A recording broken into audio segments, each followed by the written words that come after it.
नमस्कार, मी डॉक्टर कविता राणे. बुलेटिनमध्ये आपल्या सर्वांचं स्वागत. बुलेटिनच्या सुरुवातीला बातमी आहे महाराष्ट्राच्या राजकीय वर्तुळातून. महायुतीच्या समन्वय समितीच्या बैठकीला सुरुवात झालेली आहे. समन्वय समितीच्या बैठकीसाठी महायुतीचे सगळे प्रमुख नेते सध्या उपस्थित आहेत. महायुतीमधल्या तीनही प्रमुख पक्षांचे नेते आणि यासह अन्य काही महत्त्वाचे नेते या बैठकीसाठी उपस्थित आहेत. महायुतीच्या समन्वय समितीमध्ये अनेक महत्त्वाच्या विषयांवर चर्चा होणं अपेक्षित आहे. यामध्ये सर्वात महत्त्वाचा विषय आहे तो येऊ घातलेल्या स्थानिक स्वराज्य संस्थांच्या मतदारसंघांच्या निवडणुकीचा. विधान परिषदेची निवडणूक आहे, 17 जागांसाठी निवडणूक होते आणि महायुतीमधला कोण उमेदवार असतील, या 17 जागांसाठी कोणकोणत्या पक्षातून कोणकोणते उमेदवार उभे राहतील, ही निवडणूक बिनविरोध कशी करायची यासाठी प्रयत्न केले जाण्याची शक्यता आहे. आमच्या तिन्ही पक्षाच्या जागा वाटपाबद्दल माननीय मुख्यमंत्री देवेंद्र फडणवीसजी, सुनेत्रा पवारजी, एकनाथ शिंदेजी बसून आमच्या पक्षाची समन्वय समिती आहे, रवींद्र चव्हाणजी आहेत, त्या समन्वय समितीमध्ये बसून काय चांगला मार्ग काढता येईल तो आम्ही काढण्याचा प्रयत्न करतो आहे. एकंदरीत निवडणुका बिनविरोध व्हाव्या हाच भूमिका आमची आहे. त्यामुळं मला विश्वास आहे की अनेक ठिकाणी या भूमिकेला सर्वच पक्ष साथ देतील. आणि या संदर्भात आणखीन माहिती जाणून घेण्यासाठी माझ्या सोबत आहेत माझे सहकारी जय पवार. जय, आता या बैठकीसाठी कोणकोणते महत्त्वाचे नेते उपस्थित झालेत आणि या विधान परिषदेच्या येऊ घातलेल्या निवडणुकी व्यतिरिक्त आणखीन काही अजेंडा या बैठकीसाठी आहे का?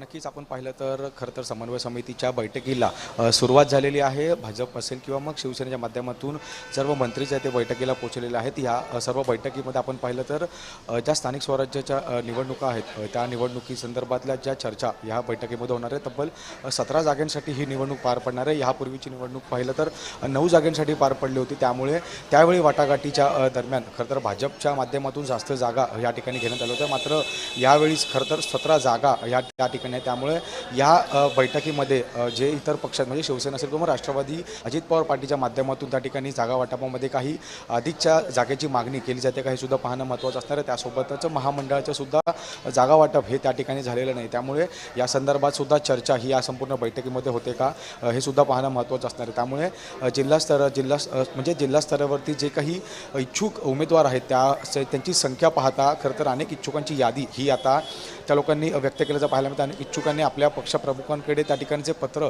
सुद्धा दिलेले आहे. त्यामुळे यांच्यापैकी कोणाची वर्णी लागते हे सुद्धा पाहणं महत्त्वाचं असणार आहे. त्याचपूर्वी जागा वाटप ही कशा पद्धतीने होते याकडे सर्वांचं लक्ष लागलेलं आहे. कारण की भाजप हा सध्या तरी मोठा पक्ष असला त्यामुळे सर्वाधिक जागा या भाजपच्या वाटेला जातात का याकडे सर्वांचं लक्ष लागलं. त्यामुळे जागा वाटप आणि महामंडळाचं वाटप हे कशा पद्धतीने केलं जात आहे हे सुद्धा पाहणं तितकंच महत्त्वाचं असणार आहे. या सगळ्या संदर्भात महायुतीच्या काही नेत्यांचा असा प्रयत्न आहे की ही निवडणूक बिनविरोध व्हावी, म्हणजे महायुतीमध्ये तरी किमान यामध्ये एकमत असावं. तर त्यासाठी सुद्धा प्रयत्न केले जाणार आहेत कारण इच्छुकांची संख्या प्रचंड मोठी आहे प्रत्येक मतदारसंघात.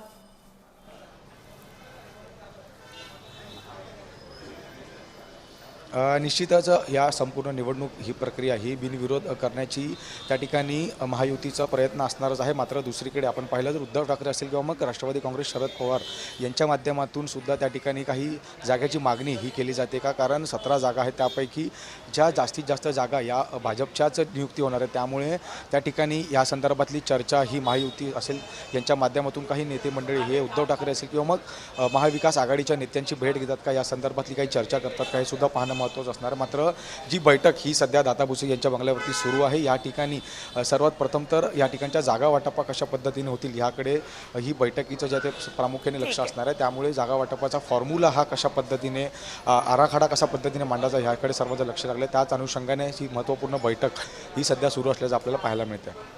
जय, या सगळ्या बैठकी संदर्भातले अपडेट तुमच्याकडनं जाणून घेत राहू. तुर्तास धन्यवाद तुम्ही दिलेल्या सगळ्या सविस्तर माहितीबद्दल. तर महायुतीच्या समन्वय समितीची बैठक सध्या सुरू आहे. या बैठकीमध्ये कोणकोणते निर्णय होतात याची माहिती आपल्यापर्यंत पोहोचवू. यानंतर बोलूयात आणखीन एका राजकीय वर्तुळातल्या महत्त्वाच्या बातम्या.